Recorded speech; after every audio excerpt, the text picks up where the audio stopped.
E eu sempre comento uma notícia, a notícia que chega hoje é que o missionário norte-americano, eu confesso que eu não sei repetir o nome dele, Shin Shan, é um monte de consoante, ele está passando bem na cidade de Pyongyang, na capital da Coreia do Norte. Quem é esse cara?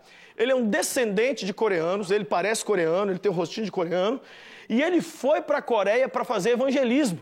Quando chegou lá, o governo norte-coreano descobriu, pôs ele numa cadeia, ele já está há 1 ano na cadeia, tentei decorar o nome dele todo jeito aqui, mas não teve jeito, é muita consoante, sem vogal, e ele conseguiu agora dar uma entrevista para o mundo inteiro pedindo ao governo norte-americano para interceder por ele, para ver se algum dia o governo da Coreia do Norte o liberta.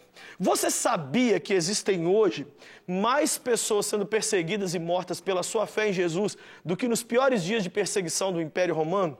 Você sabia que nem muçulmanos, nem a cortina de ferro da União Soviética, nem o Império Romano, ninguém matou tantos cristãos como nos dias de hoje, né? Calcula-se que mais de 500 cristãos percam a vida todos os dias pela sua fé. Eu não estou falando de tortura, eu não estou falando de igreja queimada, eu não estou falando de crianças que sofrem bullying na escola, eu não estou falando de filho de pastor que não tem crédito na praça, eu não estou falando de pastor e de esposa de pastor que são zombados e colocados na cadeia, eu não estou falando de confisco de bens, eu estou falando só de morte. Só de morte. É mais ou menos 1 a cada 23 minutos que é morto. 1 a cada 23 minutos. Você já imaginou uma coisa dessa? Hoje, enquanto a gente está fazendo o programa aqui, em algum lugar do mundo, a polícia está batendo na porta da casa de um pastor, tirando eles da cama e dizendo, ó, cadeia. E muitas vezes os filhos não têm mais acesso aos pais.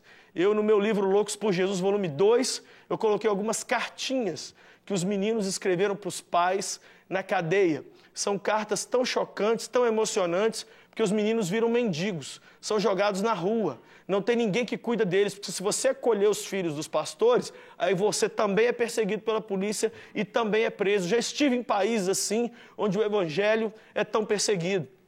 Sabe que lição que eu tiro disso? Muitas vezes nesses países, esses cristãos são tão radicais, levam Jesus até as últimas consequências, não tem medo de morrer e nem de sofrer perda dos seus bens por amor a Cristo. Muitas vezes eles estão livres no meio de tanta prisão e opressão e nós estamos presos no meio de tanta liberdade. A gente pode orar, mas não ora. Pode se doar para Deus mais, mas não se doa.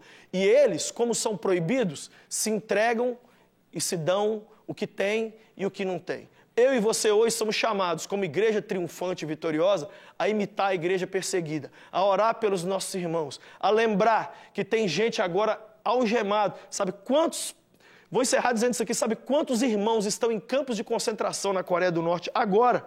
50 mil. Sabe os campos de concentração que você sempre vê nos filmes de Hitler? Existem até hoje. 50 mil cristãos nos campos de concentração na Coreia do Norte agora. Sabe quantos pastores estão presos na China hoje, nesse momento, enquanto eu estou falando? 23 mil. 23 mil pastores presos hoje. Eu estou falando somente de 2 países. Somente de 2 países. Que eu e você oremos por eles, que eu e você nos envolvamos com a causa da igreja perseguida e que eu e você possamos viver na nossa liberdade como se a gente fosse perseguido. Um dia alguém disse para mim, Lucinho, sabe o que é a melhor coisa para o Brasil? Seria se o evangelho começasse a ser perseguido aqui. Você ia ver as igrejas crescer, ia ver o povo orar, ia ver o povo se converter de verdade. Que não venha perseguição sobre o Brasil, mas que a gente viva na liberdade como se estivéssemos sendo perseguidos.